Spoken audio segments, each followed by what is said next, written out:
IPL 2025 का मुकाबला number 10 खेला जाएगा विशाखापट्टनम में और ये मुकाबला खेला जाएगा सनराइजर्स हैदराबाद और दिल्ली कैपिटल्स के बीच में।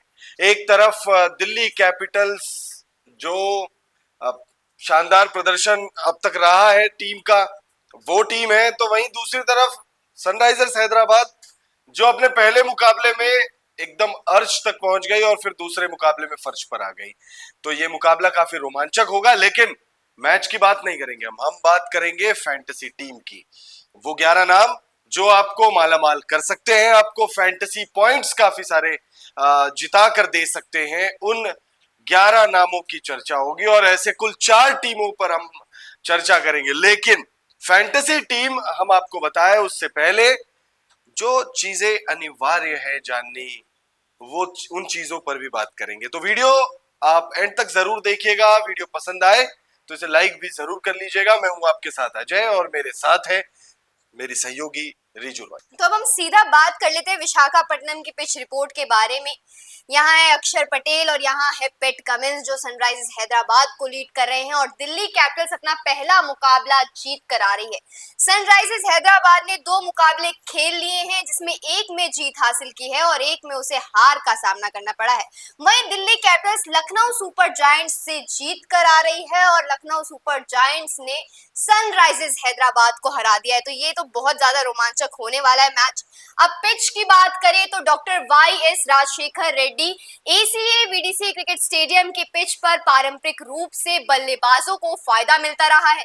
इस पिच पर गेंद अच्छे से बल्ले पर आती है जिससे बल्लेबाज उछाल और गति पर भरोसा कर सकते हैं। साथ ही इस मैदान की बाउंड्री भी छोटी है जिससे बल्लेबाज बड़े शॉट्स खेलने में सक्षम होते हैं। इस मैदान पर शाम के मैचों में टॉस जीतकर टीमें आमतौर पर पहले गेंदबाजी करना पसंद करती है क्योंकि ओस का प्रभाव मैच के नतीजों को प्रभावित कर सकता है। ओस के कारण बाद में बल्लेबाजी करने वाली टीम को मदद मिलती है जिससे लक्ष्य का पीछा करना आसान हो जाता है। लेकिन ये मुकाबला होने वाला है 3:30 बजे, ना कि शाम को होगा ये मुकाबला। लेकिन अगर ये मुकाबला दोपहर में भी हो रहा है तो ये फायदा बल्लेबाजों को मिलने वाला है। अगर कोई भी टीम टॉस जीती है तो उसे पहले बल्लेबाजी ना करके गेंदबाजी करने का फैसला करना चाहिए। वहीं अब बात करेंगे विशाखापट्टनम में कैसा है मौसम का मिजाज। तो आईपीएल 2025 के मैच नंबर 10 के लिए मौसम विभाग ने मौसम मैच के लिए अनुकूल रहने का अनुमान जताया है। मौसम विभाग के मुताबिक मैक्सिमम 35 डिग्री तो मिनिमम 26 डिग्री तापमान रहने की बात की कही गई है और बारिश की बिल्कुल भी चेतावनी नहीं है और ह्यूमिडिटी 67% का अनुमान जताया जा रहा है। तो ये आपको पिच रिपोर्ट बता दी है और मौसम का मिजाज जो विशाखापट्टनम में रहने वाला है। तो आपको क्या लगता है, जैसे कि मैंने अभी बताया कि टॉस जीतकर गेंदबाजी करने का फैसला सही साबित हो सकता है और जैसे लेकिन वो दिन वाला मुकाबला है, 3:30 बजे ये मुकाबला खेला जाएगा और दिन वाले मुकाबले में ओस की उतनी ज्यादा प्रभाविता नहीं होगी। बहुत ज्यादा जो है ओस की वजह से गेंदबाजों को दिक्कत नहीं आने वाली है। जो यहाँ पर अगर खिलाड़ियों को कुछ अगर परेशान करेगा तो वो है 67% ह्यूमिडिटी की वजह से थोड़ा हाथ में पसीने वगैरह और थोड़ी सी चुभन होती है या पसीने वगैरह हो जाते तो ग्रिप ज्यादा नहीं बन पाता है, तो वो एक दिक्कत हो सकती है खिलाड़ियों को, खासतौर पे गेंदबाजों को। बट मुझे नहीं लगता कि बहुत ज्यादा प्रभाव है। और जो अभी हमने पिच की बात करी या मौसम की बात करी, तो ये आप जो टीम बनाएंगे उसके लिए बहुत ज्यादा इंपॉर्टेंट है ये तमाम जो फैक्टर्स है जानना, क्योंकि उसी के आधार पर आप टीम बनाते हैं। अब अगर हेड टू हेड आंकड़ों की बात करें तो हेड टू हेड आंकड़ों में 24 मुकाबले जो है इन दोनों ही टीमों ने खेले हैं और जिसमें सनराइजर्स हैदराबाद ने 13 मुकाबले जीते हैं, तो वही 11 मुकाबलों में दिल्ली कैपिटल्स को जीत मिली है। तो हेड टू हेड आंकड़ों का उतना ज्यादा इम्पैक्ट है नहीं, उतना ज्यादा फर्क नहीं पड़ता हेड टू हेड आंकड़ों, क्योंकि वो बदल जाती है, टीम बदल गई है हर सीजन दर सीजन जो है टीम बदल चुकी है। और पिछले सीजन में टीम क्या थी, इस सीजन टीम क्या है। पिछले सीजन कप्तान दिल्ली के कोई और थे, ऋषभ पंत थे, अब वो किसी और टीम में चले गए। अक्षर पटेल दूर दूर तक लीडरशिप में नहीं थे, अब वो सीधे कप्तान बन गए। तो बहुत ज्यादा इंपैक्ट नहीं पड़ता, लेकिन हाँ टीमों के मन में बैक ऑफ द माइंड ये चीज रहती है कि हमने जो है सनराइजर्स हैदराबाद के खिलाफ बहुत कम मुकाबले जीते हैं, या हैदराबाद वाले सोच रहे होंगे कि भाई हमने तो ज्यादा मुकाबले जीते हैं, तो वो उस मानसिकता के साथ जाएंगे। हालांकि ये बात हमें ध्यान में रखना चाहिए कि ये दिल्ली का सेकंड होम ग्राउंड है, और दिल्ली कैपिटल्स ने अपने पिछले मुकाबले में इसी मैदान पर लखनऊ सुपर जायंट्स को हराया था, और एक ऐसे मुकाबले में हराया था जो काफी मतलब लगा नहीं था कि वो मुकाबला जीत जाएंगे। अब बात करते हैं सनराइजर्स हैदराबाद की पॉसिबल प्लेइंग 11, कौन कौन से प्लेयर्स हो सकते हैं। देखिए, ओपनिंग की अगर बात करें तो सबसे जबरदस्त जोड़ी ट्रेविस हेड और अभिषेक शर्मा हमें सनराइजर्स हैदराबाद के लिए ओपनिंग करते हुए नजर आएंगे। फिर तीसरे नंबर पर आएंगे ईशान किशन, जिनका बल्ला पहले मैच में तो बहुत जबरदस्त चला था, शतकीय पारी आई थी, लेकिन ईशान किशन का बल्ला दूसरे मैच में बिल्कुल नहीं चल पाया, पहले ही मैच में आउट हो गए। लेकिन इस बार चाहेंगे कि ईशान किशन वो वापसी करे जो पहले मैच में ऑडियंस ने देखा था, फैंस ने देखा था। वो चाहेंगे कि ईशान किशन एक बार फिर से दिल्ली कैपिटल्स के खिलाफ वो दिखा दे। फिर चौथे नंबर पर होंगे नीतीश कुमार रेड्डी, फिर आएंगे हेनरिक क्लासेन, फिर आपको अनिकेत वर्मा नजर आएंगे, उसके बाद अभिनव मनोहर, फिर कप्तान पैट कमिंस, हर्षद पटेल, सिमरजीत सिंह, यहाँ की कमी थी, और मोहम्मद शमी हमें नजर आने वाले हैं। तो ये सनराइजर्स हैदराबाद की संभावित प्लेइंग 11 रहने वाली है। और अगर अब हम बात करें दिल्ली कैपिटल्स की संभावित प्लेइंग 11 के बारे तो में, दिल्ली की पॉसिबल प्लेइंग 11 में जेक फ्रेजर मैकगर्क आपको दिखेंगे, फाफ डुप्लेसिस है, अभिषेक पोरेल है, केएल राहुल, अक्षर Patel, Tristan Stubbs, Ashutosh Sharma, Mitchell Starc, Kuldeep Yadav, Mukesh Kumar और टी नटराजन।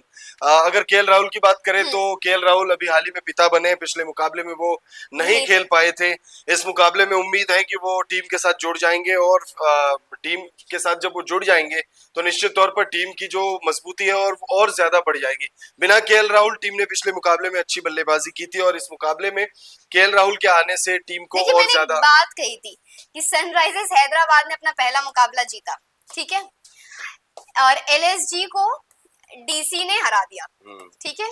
इस वक्त सनराइजर्स हैदराबाद वर्सेस डीसी है, तो ये क्या कोई मैच बना रहा है कि अगर डीसी ने एलएसजी को हरा दिया और एलएसजी ने सनराइजर्स हैदराबाद को हाल फिलहाल में हराया है, तो यहाँ कोई मैच बन रहा है? नहीं, इसमें कोई मैच नहीं है। अगर यहाँ से एलएसजी तो कट गया, चलो सनराइजर्स हैदराबाद और यहाँ दिल्ली कैपिटल्स आ चुका है, तो ये दो मुकाबले, दिल्ली कैपिटल्स ने एलएसजी को हराया है, तो कुछ तो हो सकता है।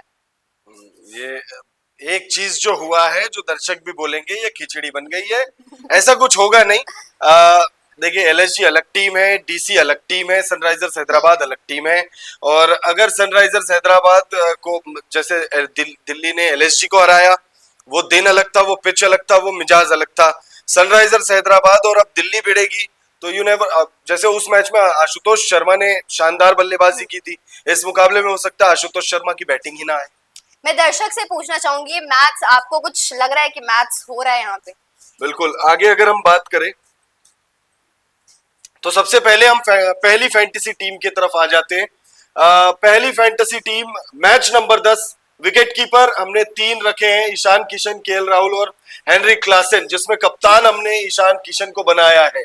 उसके बाद अगर आप बैटर्स देखेंगे तो बैटर्स भी हमने 3 रखे हैं, जिसमें जेएफएम यानी जेक फ्रेजर मैकगर्क जो कि टीम के वाइस कैप्टन है, ट्रिस्टन स्टब्स और ट्रेविस हेड को हमने रखा हुआ है। अभिषेक शर्मा और नीतीश कुमार रेड्डी को हमने 2 ऑलराउंडर्स के रूप में टीम में रखा। मिचेल स्टार्क, मोहम्मद शमी और पैट कमिंस को हमने हमारी टीम में बतौर गेंदबाज रखा। अगर आप इस टीम को देखेंगे तो 8 आपके पास बैटिंग ऑप्शंस हैं प्रॉपर, जिसमें अगर आप इनको जोड़ देते हैं तो वो आपके 9 बैटिंग ऑप्शंस हो गए। और अगर आप गेंदबाजी ऑप्शंस देखेंगे तो 1 2 3 4 5 आपके गेंदबाजी ऑप्शन है। तो काफी इंटरेस्टिंग ये मुकाबला हो सकता है। और ये टीम अगर आप देखते हैं तो ये टीम काफी ज्यादा बैलेंस्ड नजर आती है। हेनरिक क्लासेन, केएल राहुल तो चूंकि अभी अगर वो आते हैं तो पहला मुकाबला खेलेंगे तो कह पाना मुश्किल है कैसा प्रदर्शन करेंगे।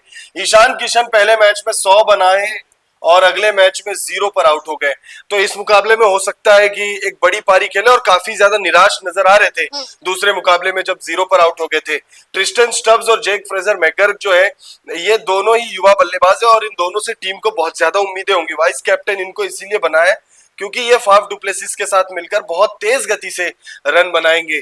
अभिषेक शर्मा आपके फेवरेट बल्लेबाज, और मुझे लगता है शायद इसी वजह से बल्ला ना चल रहा हो। अभिषेक शर्मा का जिंक्स लग जाता है कई बार, अपनों की ही नजर लगती है, तो अभिषेक शर्मा का बल्ला चल नहीं रहा है, लेकिन इस मुकाबले में चलेगी, क्योंकि मैं कह रहा हूं, मुझे पूरा यकीन है अभिषेक शर्मा कम से कम 50 मार रहे हैं इस मुकाबले में, कम से कम। बाकी ये ज्यादा से ज्यादा कुछ भी हो सकता है। Travis Head 2 back to back मुकाबलों में अच्छी बल्लेबाजी करके आ रहे हैं। हो सकता है इस मुकाबले में बल्ला ना चले, हो सकता है बड़ी पारी एक बार फिर आ जाए, बट देन ट्रेविस हेड एक ऐसे बल्लेबाज है जिनको आप भरोसा जताना चाहेंगे जिन पर। बाकी गेंदबाजों में Mohammed Shami, Pat Cummins, Mitchell Starc कहने की जरूरत नहीं है, तीनों ही वर्ल्ड क्लास और चैंपियन गेंदबाज हैं। देखिए, अब दूसरे फैंटेसी 11 की अगर हम बात करें तो विकेट कीपर के तौर पर आपको नजर आएंगे केएल राहुल, फिर से ईशान किशन आपको दिखेंगे। फिर बैटर्स में होंगे ट्रेविस हेड, जिन्हें हमने इस बार कप्तान बना दिया है। लगातार 2 बार से ट्रेविस हेड का बल्ला बहुत बढ़िया चल रहा है और यही कारण है कि वो इस फैंटेसी 11 में आपको ट्रेविस हेड कप्तान के रूप में दिखे।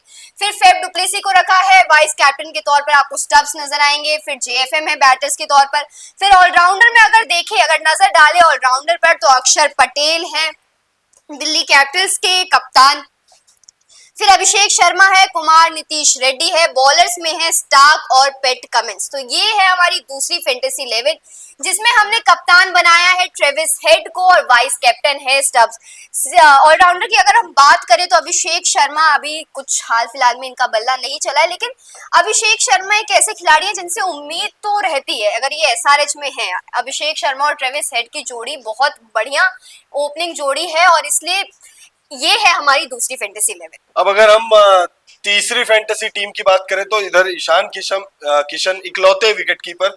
अब बल्लेबाजों में अगर आप देखेंगे तो 4 बल्लेबाज हमने रखे हैं, एक Travis head, Faf du Plessis, Jake Fraser McGurk और अभिनव मनोहर। ऑलराउंडर्स में हमने 4 ऑलराउंडर्स रखे हैं, अभिषेक शर्मा, नीतीश कुमार रेड्डी, अजय मंडल और विपराज निगम। आपको अगर फैंटेसी टीम में आउटशाइन करना है तो आपको कुछ ऐसे प्लेयर्स रखने पड़ेंगे, कुछ ऐसे प्लेयर्स पे आपको भरोसा जताना पड़ेगा, जो प्लेयर्स जिन पर बहुत ज्यादा दाव ना लगाए। विपराज निगम बहुत बड़ा नाम नहीं है, अजय मंडल जो है वो भी बहुत बड़ा नाम नहीं है। तो ये प्लेयर्स जब परफॉर्म करेंगे तो फिर आप चूंकि बाकी टीम वालों ने इनको लिया नहीं होगा तो आप आउटशाइन कर जाएंगे और फिर आपको बहुत ज्यादा पॉइंट्स जो है वो ये एक्स्ट्रा पॉइंट्स होते हैं या बोनस पॉइंट्स कह सकते हैं। बॉलर्स में देखेंगे तो मिचेल स्टार्क और मोहम्मद शमी 2 हमने बॉलर्स रखे। कैप्टन वाइस कैप्टन देखें तो यहाँ बगल बगल में है दोनों, ट्रेविस हेड और फाफ डुप्लेसिस। और टीम नंबर 4 की बात करें तो टीम नंबर 4 बताएंगे रिजू। यहाँ विकेट कीपर के तौर पर 2 खिलाड़ी दोबारा आ चुके हैं, सनराइजर्स हैदराबाद के हेनरिक क्लासेन और सनराइजर्स हैदराबाद के ही ईशान किशन। फिर बैटर्स पे अगर नजर डालें तो ट्रेविस हेड आपको लगातार दिख रहे हैं, चारों फैंटेसी 11 में दिखेंगे। बहुत ज्यादा भरोसा है ट्रेविस हेड पर, तो उन्हें रखना बिल्कुल भी नहीं भूला जा सकता। फिर स्टब्स है, अभिनव मनोहर है। ऑलराउंडर्स में आप देखेंगे तो यहाँ कप्तान बना दिया गया है अभिषेक शर्मा को।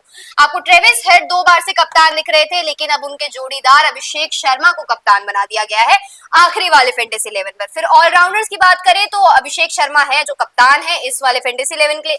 फिर नीतीश कुमार रेड्डी है, निगम है। फिर बॉलर्स में मिचेल स्टार्क आ गए, पैट कमिंस आ गए और हर्षद पटेल।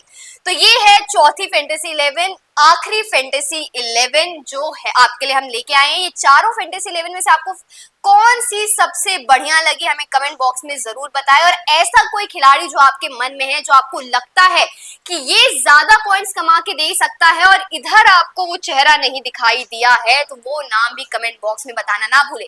और आखिरी सवाल आपके लिए ये है कि जो ये मुकाबला होने वाला है सनराइजर्स हैदराबाद और दिल्ली कैपिटल्स के बीच, कौन सी टीम अपने नाम करेगी, हमें कमेंट बॉक्स में बताना ना भूलें।